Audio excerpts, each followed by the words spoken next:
Hello, world. On episode 57 of the KONCRETE podcast, we have the return of Shaun Attwood, the UK-based author and activist who is banned from the United States for life. Since the initial outbreak of COVID-19 in China, Shaun has been spending his time interviewing people on the front lines dealing with the worst of this pandemic. He's talked to doctors and healthcare workers in Italy, Spain, Greece, as well as New York City.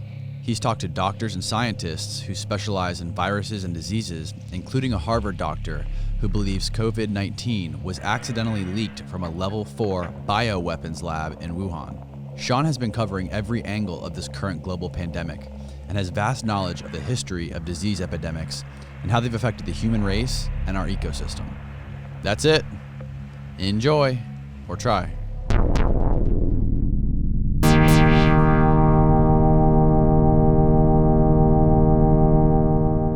So yeah, dude, I think we're rolling now. Finally, are we rolling? Okay. This stuff is crazy. Now you've been doing. First of all, it's great to have you back on here.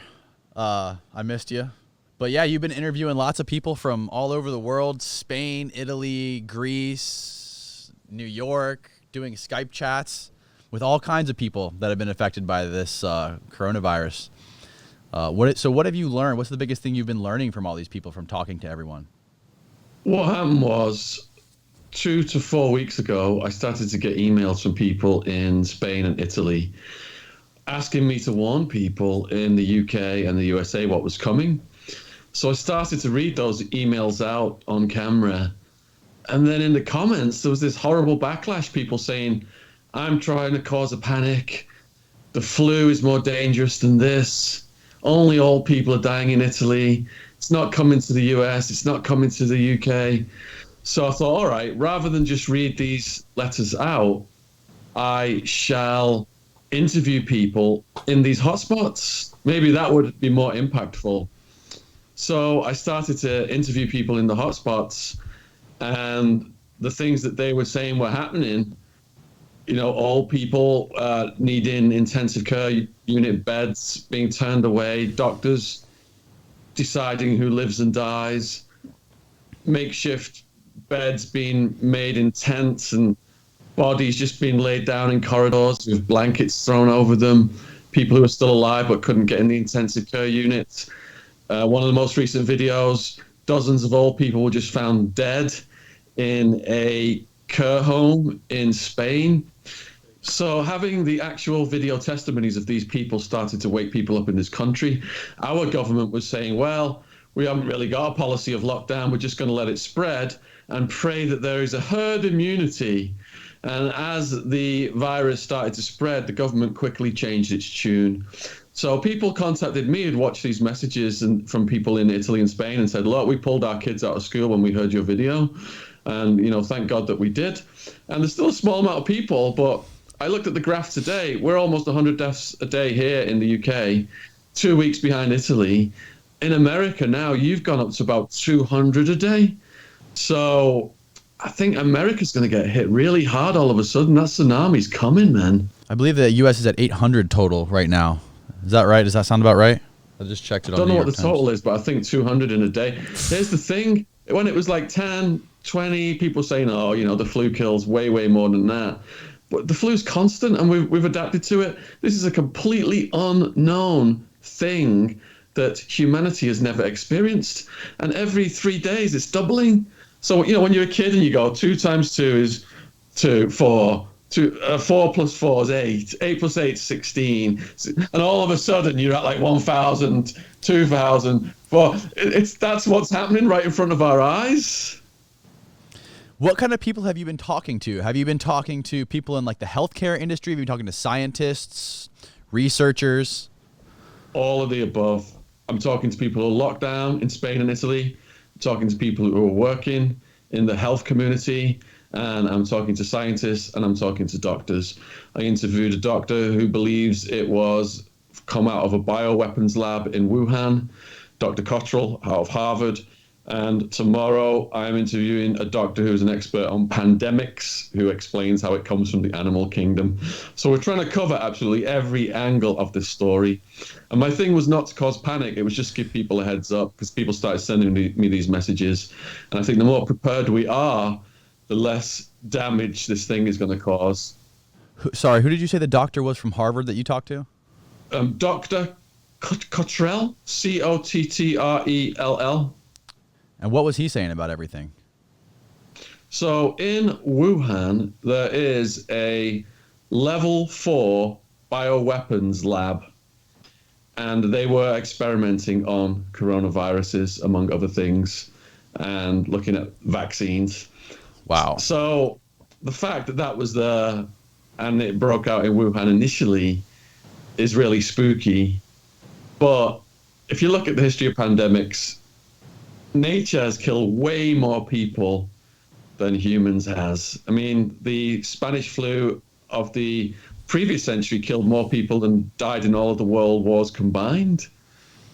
And if you look throughout history, I mean, we've just gone through the greatest period of peacetime, talking about no world wars and no pandemics in the history of the world ever.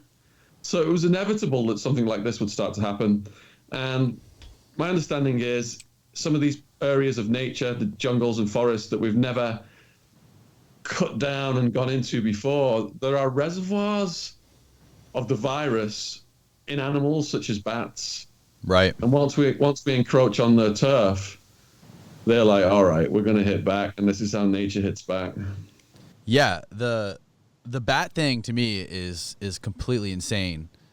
Especially like the type. I guess there's a specific type of bat that they say it came from, and that bat typically carries 4 different types of coronaviruses that we've been exposed to over decades. But apparently, this new form of virus, somehow the bats are immune to it. And I was watching something on, I believe it was Vice. It was a video that they posted. Some of the researchers are trying to find out why the bats don't get sick from coronavirus, and if we can apply that research to humans somehow. Have you heard anything about that? The bat is the host in this example, and the virus doesn't affect the bat. It just lays in the host, and that is the reservoir of the virus. Mm-hmm. So then when we get into that area where we've never been before, we cut down the trees, the jungles, whatever, and then we start interacting with the virus, and it repels the humans, and that's nature's way of balancing things out. That's really interesting. But they can jump from animal to animal. So you had the horse Spanish flu in the late 1800s that came before the human Spanish flu, and it jumps from horses to birds to humans. And we think, wow, how can something jump from an animal to a human? Well, that's because we're all animals, aren't we, really? Right. We think we're something special, but we're just the same, material that animals are made out of. So yeah, these viruses, the bacteria, they've been around for millennia, billions and billions of years. They look at humans as just a little dot on their time frame. They have all kinds of sneaky ways of survival, and they're in a constant battle against us. But if they wipe us all out, they can't continue. So they have to assimilate with the host population at some point. And the pandemics, Trump just said, we've beat the virus. America's open for business by Easter. I don't know if you saw what he just said there today. He's in a dream world because pandemics can go for years. Spanish flu was over a year, and they come in waves. And it was the second wave of the Spanish flu that caused the most harm. I mean, it was 100% fatal for pregnant women. People 20 to 40 with the most robust immune systems died the most and they were the healthiest people because their immune systems reacted so well that people drowned in their own mucus. How many people did the Spanish flu kill? Various estimates from 50 to 100 million. Wow. I guess, compared to what Trump's saying, he's getting restless over the social distancing and the people working from home. It seems like he's already trying to get people to go back to work, or already, like, the White House is talking about already people going back to work.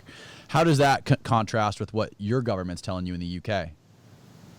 Our government was completely lapsadaisical.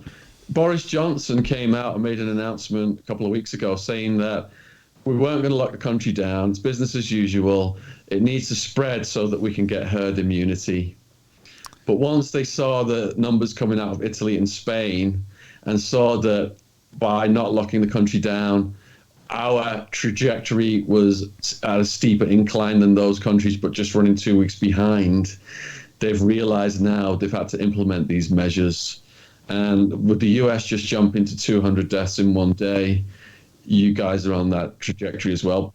Even worse scenario than us right now, looking at the numbers.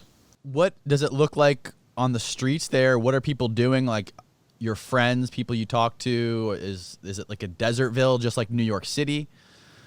So there are various stages of lockdown in the European countries.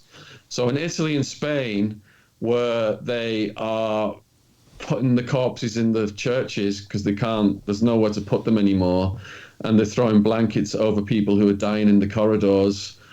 Those guys now, if you leave your house, you're going to get a huge fine. Here in the UK, we've got Boris Johnson telling us, just stay at home, stay at home. You know, there's going to be police problems coming if people don't obey this. So we're not on as strict a lockdown as the Italians. To go out of your house in Italy right now, you requires a paperwork. Mm-hmm. And there's 3 specific reasons you can leave your house. And if you can't tell the police you're doing one of those reasons, you get a fine on the spot, or maybe even imprisonment.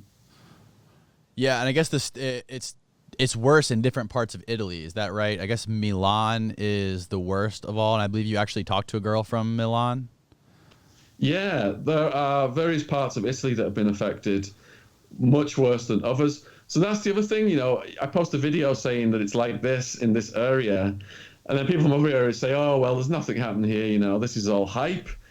And it's just crazy the way people are reacting, but the same thing happened with the Spanish flu. If you look at the cities in America where the leaders and the business owners said it was all hype and refused to lock down, they got the most deaths. And the cities that heeded the advice that it was coming and locked down, they got the least deaths. So there's a dilemma between the economy now and saving lives. Yeah, a lot of people here. I live in Florida of the United States, so it's a different. You could. It's fair to say it's a different type of person down in Florida than it is in the rest of the U.S. A lot of the people here are not taking it very seriously. Some people are. A lot of the older people, I think, are. But there's so many people who I talk to who just think it's a conspiracy or shit that I read online. There's so many bullshit comments on the internet. People talking about how it's a conspiracy, how it's the new world order. They want to put the mark of the beast on you. They're gonna give your baby a shot, and it's gonna be the mark of the beast, and they're gonna control you. And there's just so much conspiracy stuff going on. Have you heard a lot of that? Yeah, and researching the Spanish flu, exactly the same stuff happened. Really? There was just conspiracy theories all over the place. There was hoax cures all over the place. Snake oil was a cure for the Spanish flu. And what we learn from studying the previous pandemics is, yeah, the virus mutates, but human nature stays exactly the same. And those people who think that it's not coming to their neighborhood in 2 to 3 weeks' time, you've got a tsunami that's about to slam you hardcore, and you are going to be absolutely shitting yourself when all of your hospitals are completely full, and they're turning people away who need emergency medical treatment, and the doctors are just allowing the younger people in to save their lives because they believe, you know, that's a more worthy thing, and they're letting all the rest of the people die. That's where it is right now in Italy. That's where it is right now in Spain, and we're just 2 weeks away in the UK and the US. So they're giving the young people priority over the old people? Yes, not younger. So it is generally affecting older people. We had a girl today die in our country, 21 years old. Chloe, her name is Middleton. Anyone can Google it if they think I'm making this up. No underlying health conditions whatsoever. 21-year-old young woman in the prime of her life. So again, it's an unknown variable. All these people just saying, well, you know, Italy had it coming, they got too many old people. This is a completely unknown variable. even what the experts are saying, you need to be careful with. We've not examined fully the people who've survived this and learned what consequences they have. We're getting reports out of China from the earliest studies saying that up to a quarter of the people have got lung and organ damage, the people who've survived it.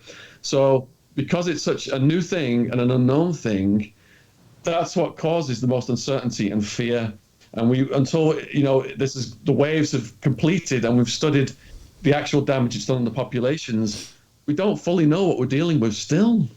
No, and that's what's so crazy about it too. I mean, there's a lot of people here who are young and healthy, like people who work out, people, bodybuilders, professional athletes who are getting it, soccer players. That's when it started to freak me the fuck out. And I guess there's something to do with blood types. They're saying that A is the worst and O blood type is like best case scenario as far as your survival rate or what your symptoms, how bad your symptoms are going to be with it. Okay, so the people who have got the least chances of survival so far are in the 70 to 80 age group, and the people with pre-existing medical conditions, especially lung conditions, because there are various stages of this thing. It's cold, flu, and pneumonia. Mm-hmm. And it's the pneumonia that's killing the people because they can't breathe. Mm-hmm. Now, if you go to hospital and they don't have the equipment to enable you to breathe, you're going to die. So more people are going to die because of the inability to get treated than are just going to die from the inception of the virus. Mm-hmm. That's what we're seeing is what's happening. And there's no possible way that they can produce all this equipment, the ventilators, the oxygen, to deal with the tsunami that's coming. Out of all the people that you've spoken to so far and the research that you've done, what countries, in your experience, are dealing with it in the most effective way? China dealt with it in the most effective way, and they've got a history of communism and totalitarianism, and they were able to lock people down rapidly, and we saw a peak. And looking at their peak, the rest of the world then made their calculations based on their peak, thinking, all right, this is what's going to happen here. But now Italy has way exceeded the Chinese peak. Spain is on Italy's heels. And like I said, the UK and the US were just 2 weeks behind. That's how fast we're going up. Have you done any research or heard anything about those malaria drugs they've been testing? Yeah, that's all speculative as well. Is it? Like I said, with the Spanish flu, all kinds of cures were presented. This is a virus that has mutated. And I follow Dr. Johnson. He's a YouTuber out of the UK. He doesn't believe there will be any useful vaccine until a year to 2 years. And because that's so fast, the side effects of that vaccine will be unknown and could also be harmful. You also made a sort of a public service announcement video on your channel because a friend of yours, Wildman, is really ill, and it was wild to see you make a video basically just calling for help for a friend of yours because they said if you've got the coronavirus in this country, just call 111 and they'll send someone to deal with it. And he spent 2 hours on the phone calling 111, and he couldn't. All he was getting was recorded messages. So we were trying to get him into the hospital, and then he just started saying that there were people in more serious need than him. He didn't want to go to the hospital. He was just going to tough it out. I've spoke to him recently, and he has got over it. He's still suffering, but he's got over the worst part, the temperature, the high temperature. And he said he drank cider continuously, apple beer. What? I'm not recommending that as a cure for coronavirus. But he's a monster. He's 26 stone. He's a huge guy. He survived Arizona prison and many other things. And he's a wild man by name and a wild man by nature. He just drank apple beer cider all the way through it. He said it was the best thing for his throat. It calmed his throat down. Holy shit. What a beast, dude. Yeah, he's a beast. And it must be, is that myth true that people who spend a lot of time in prison have a stronger immune system? Well, it's like the saying throw your baby in the mud, isn't it? Yeah. If you're in a bucket of viruses for 6 years, like I was in the Arizona prison system, surrounded by hepatitis, Ugh. TB, HIV, yeah, your immune system is going to build up some kind of resistance. But again, in the war against viruses, they always come up with new and novel ways to outsmart us. And that's what this one has got right now. Yeah. And another thing with you guys in the UK is, don't you guys have an extremely large population of homeless, like over 300,000 homeless people living in the UK that are... It was so sad when I went for groceries, and this guy just looked up at me from the street and just helpless look on his face. And I just thought to myself, the people that have got the health insurance and have got the most money, people like Prince Charles, who was just diagnosed with it, they tested him right away, no problem there whatsoever. Right. But these guys at the bottom of the social pyramid, they're going to get hit the hardest. And then you've also got the countries like Africa, where it's only just starting out. So in Ethiopia, for example, they have one doctor for 10,000 people. So imagine how it's going to tear through those countries.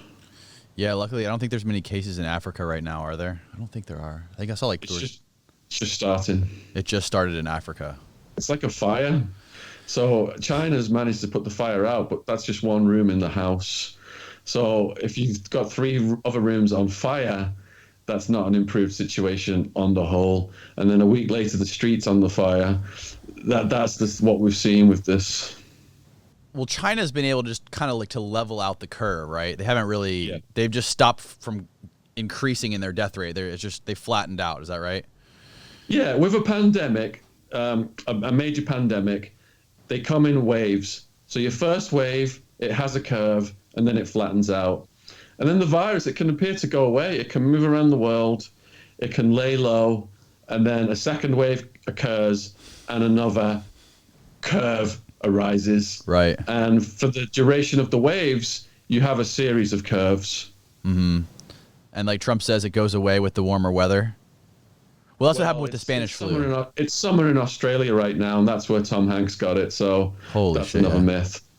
When something happens that's a disaster to you personally or to society, you go through various stages of adaptation. I'm going to start to do videos about coping with lockdown here in the next couple of weeks, with my advice and the advice of other prisoners. So when I first got arrested and I'm put in the jail, I'm in a state of shock. Heads are getting bashed against toilets, bodies are getting thrown around, and prisoners are coming up to me saying, you got to get that look of shock off your face or else you're going to get preyed on. Over time, as this thing is constant, you internalize that fear and you wear a mask. So 6 months into my incarceration, I've got this look called dead eyes. If I show any fear at all, it's going to get exploited. Inside, I'm still a bit nervous, but over time, I'm becoming more accustomed to that environment. And then by the end of my incarceration, I had my program. I'm reading all these books, doing all this writing, got my exercise routine down. I've adjusted to that way of life. Mm-hmm. So, in this videos I'm going to do, I'm going to get into way more detail about how people can adapt to being locked down. We are all prisoners now. And, I was in a 3-man cell the size of a toilet.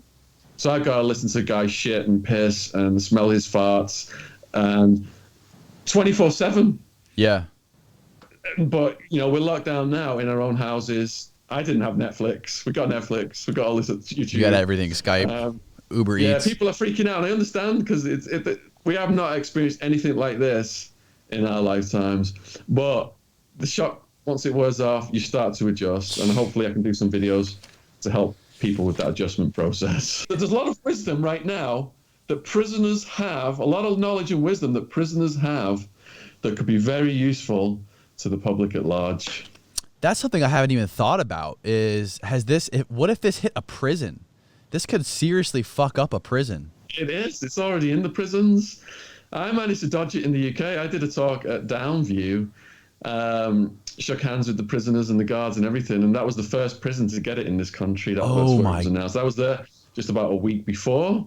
So in Iran, they released prisoners in Iran because they thought they would have a better chance of survival.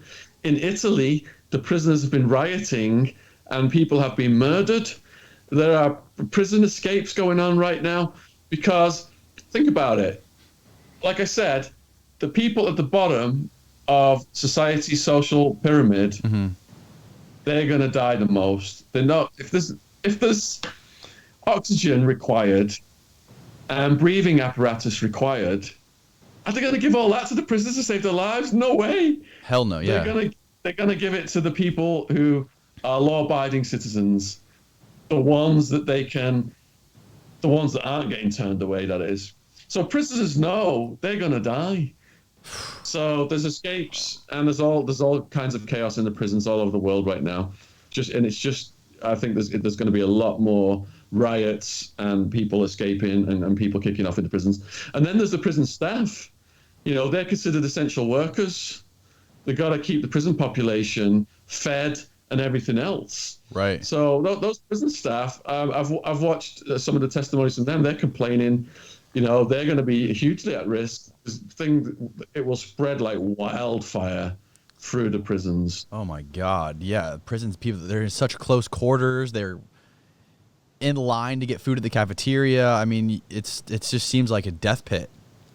People are warehoused for profits in the prisons like battery chickens and hens. And they're the, ideal circumstances for the virus to thrive. And, when I was in there was like outbreaks of MRSA and the sores on people and, all the tattooing and intravenous drug use. So yeah, it's conducive to an absolute fire ignited in the prisons. Well, Mother Nature resets everything periodically. Because it hasn't happened in our lifetimes, we are not adjusted to it and we didn't expect it, and it's a shock to our system. But if you read the history books like Guns, Germs and Steel, and other books that have got histories of pandemics, you'll see this is just par for the course from nature. Yeah. The other thing I wanted to ask you is, you have experience in the stock market, obviously. Have you been aware? Have you done any research or heard anything about the senators who were accused of insider trading right before the stock market crashed? Yeah, the senators were privy to certain hearings that spooked them, and they dumped their shares. Right. And insider trading laws are very rarely exercised unless they want to make an example out of someone like Martha Stewart, Ivan Boesky. The law, one of the functions of the law is to protect the interests of the most powerful people in the world. And that includes the politicians and the legislators and the business owners at the top of the pyramid. So you're not going to see any play in the legal system going against those guys for selling their shares. My wake-up call was the insider trading, the short selling, the purchasing of the put options before 9/11 happened. The bets came in before 9/11 happened. I was an options trader. I watched them happen, couldn't believe it. It was headline news. And they said they were going to track the trades down, and the only way it could have been done was if insider knowledge from the terrorists. It had to be the terrorists. And then it displayed out the news, and years later it came out those trades were traced back to an investment bank that was run by the CIA. And anyone who had any knowledge of those trades was deputized, which means you couldn't say anything to anyone about them, or else you'll be thrown in prison. So there are people in this world who know disasters are coming and profit from them. And it's a sad state of affairs. I'm sorry, you just kind of blew my mind. Can you expand on that a little bit, on the insider trading before 9/11? Yes. What specifically happened? This was my absolute wake-up call to how the world really works. So perhaps I mentioned in the previous interview that I've been trading the stock market since I was a teenager. Right, you did. When I was a teenager, I also traded what's called the options market. Now, the options market allows you to put down a smallish amount of money and make a huge percentage return. Or if your bet is wrong, you get wiped out. So, for example, let's say Walmart shares go up 10%. a Walmart option might go up 100% on that move. But you can also buy an option that will make money if the stock goes down. So if Walmart goes down 10%, a Walmart put option will go up 100%. A put option? Yeah. A call option means I'm sorry. I apologize in advance because I don't know anything about the stock market. okay, so if you buy a stock and it goes up, you're going to make profits. If you buy a stock and it goes down, you're going to lose. Right. But options allow you to make money either way. If you buy a call option and the stock goes up, you will make hundreds of percent. Okay. If it goes down, you will be wiped out. If you buy a put option and the stock goes down, you will make hundreds of percent. But if it goes up, you will be wiped out. Wow. Now, there is an average daily volume on these securities. And in the week before 9/11, the put options for the airlines, the trading on them started to go up 10 times daily average, 20 times daily average, until it was just so outstanding, it was making headline news. And how many days before 9/11 was this? The week before 9/11. What evidence is there that it could have been people in the CIA doing this? Because it was in the news. They said it was the terrorists. They were going to trace the trades. The trades were traced, and it was traced back to an investment bank run by CIA. Oh my God. I can't. That's hard to comprehend. Yeah, well, if you Google it, all the details are laid out online, and it tells you the name of the investment company, tells you the name of the CIA guy, the ex-CIA guy that was running it, and how everybody who had knowledge of the trades was deputized, so they could never ever speak about those trades. Wow. And so basically, when you say they were deputized, what exactly does that mean? So, say I profited from the 9/11 disaster, and I placed a trade through you. You were my broker. Yeah. And the police came to you. Mm-hmm. The feds came to you and said, "We are hereby deputizing you." You could not tell anybody in the entire world anything you knew about that transaction. Otherwise, you would be thrown in prison. Have you published anything on this, on the 9/11? Oh yeah, I've got videos on it. Okay. You can actually see the clip that made headline news. If you put in like 9/11 options trading, insider options trading on YouTube, the news headline clip is still floating around YouTube, and you can see it's got to be terrorist trading. The only way these transactions could have gone through, blah blah blah, and then completely disappears out the news, blackout. Wow, man, that is fucking wild. What is your view on 9/11? What is your overall opinion on 9/11? Why it went down? So the fact that people were placing bets on the airlines told me that there was a grand conspiracy to allow it to happen and to profit from it. And ultimately, what did we get? We got the Patriot Act. We got endless wars in the Middle East. We got a record amount of defense spending. And I'm going to interview some people on the coronavirus subject about what might happen when this pandemic goes away. Will this change the world permanently in the way that 9/11 changed the world permanently, and these draconian measures such as the Patriot Act and all the techno spying entered our lives? So do you think there's any chance that there's any kind of legitimate inside, conspiracy regarding the coronavirus? Like, is there any shadow of a doubt in your mind that it could have been, done on purpose by the Chinese government or any government whatsoever? So in my early videos, I was saying that it was irrelevant where it came from. Yeah.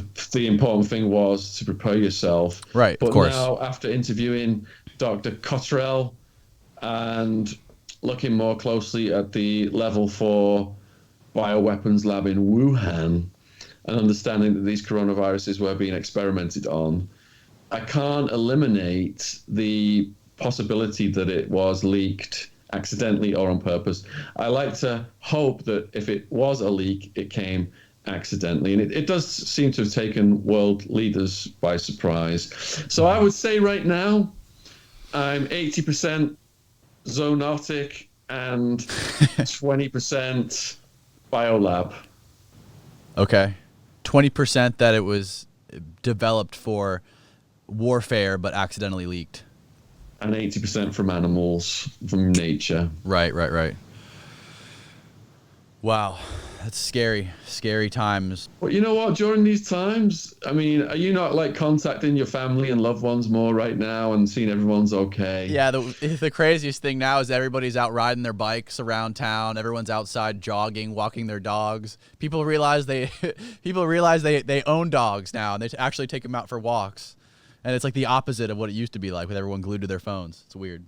Things like this make people appreciate life and what we've got. And when the shock's over and people adapt, I'm hearing from people, I'm at home, I'm studying something I've wanted to study for years but never had the chance to do it.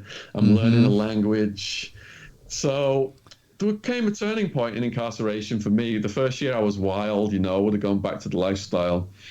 But after facing the 200-year maximum sentence, where I was on the brink of killing myself, pushed to the brink of suicidal insanity, I let go of that material attachment.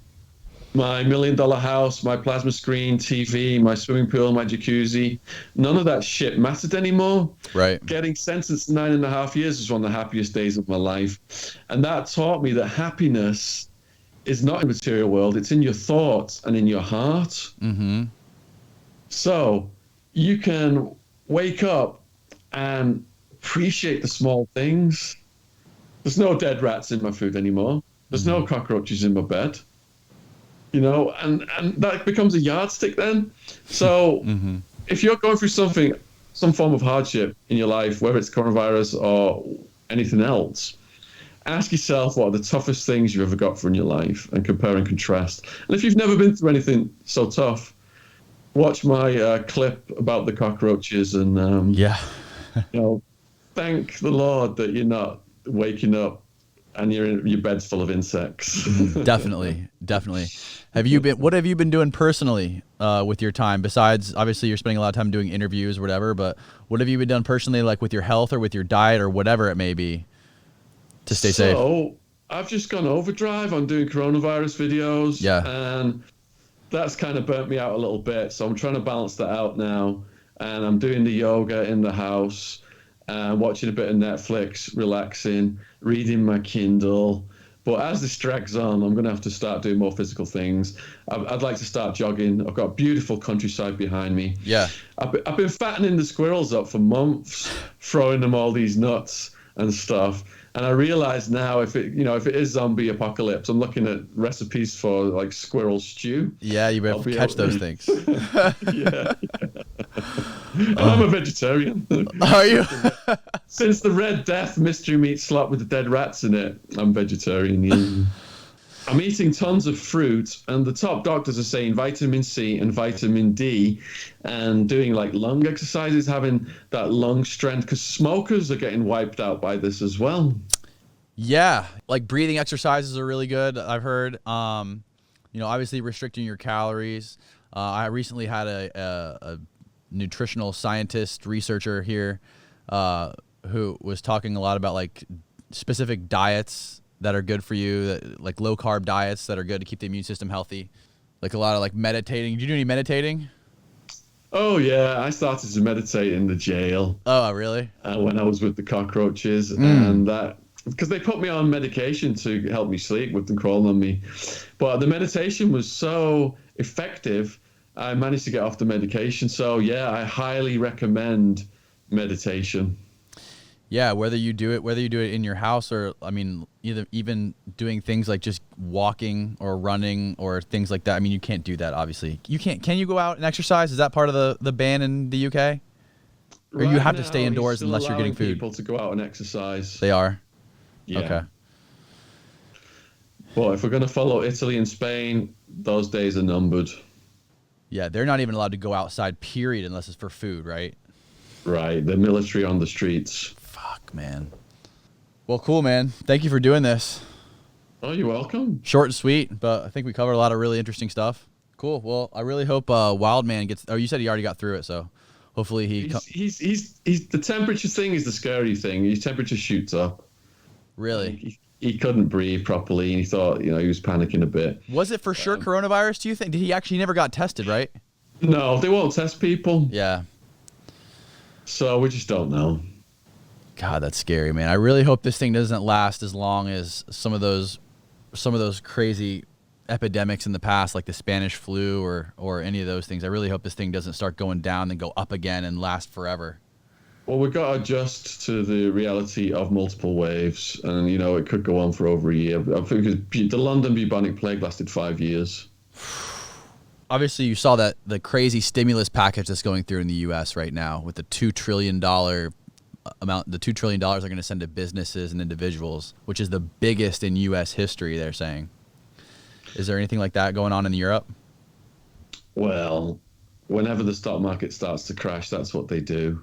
Yeah. And it causes the stock market to bounce, but then the overriding factors drag it back down again.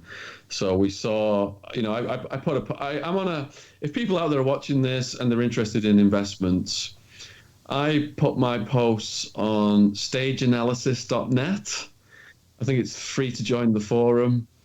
And a couple of weeks ago, I just wrote, look, this is going down. People are asking me, should they buy? Yeah.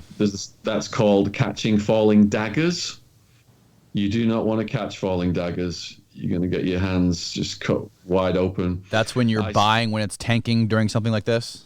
Yeah, it's gone into waterfall decline. And I said that if 22,000 didn't hold, it would rapidly go down to 18,000. That's exactly what's happened. It's bounced off just above 18,000 on the Dow Jones. It's back up now at 21,000 and change on this stimulus announcement. But looking at the history of bear markets, these stimulus things, they always announce something like this and it makes it bounce, but then it starts to go down again. So if you're a short seller, it might be a good time to short the market if it bounces around up to around here and starts to fall over again. God damn. It's insane. Well, cool. Thanks again, man. I really appreciate it. Yeah, you're welcome, Danny. Anytime. Obviously, I'll link all your stuff below so people can follow all your recent videos and interviews with the doctors and the people living in those areas. I think they're definitely really informative and really helpful to watch. I really appreciate your time, Shaun. All right, you take care, brother. All right, you too, man. See ya. Thank you. Bye. Bye.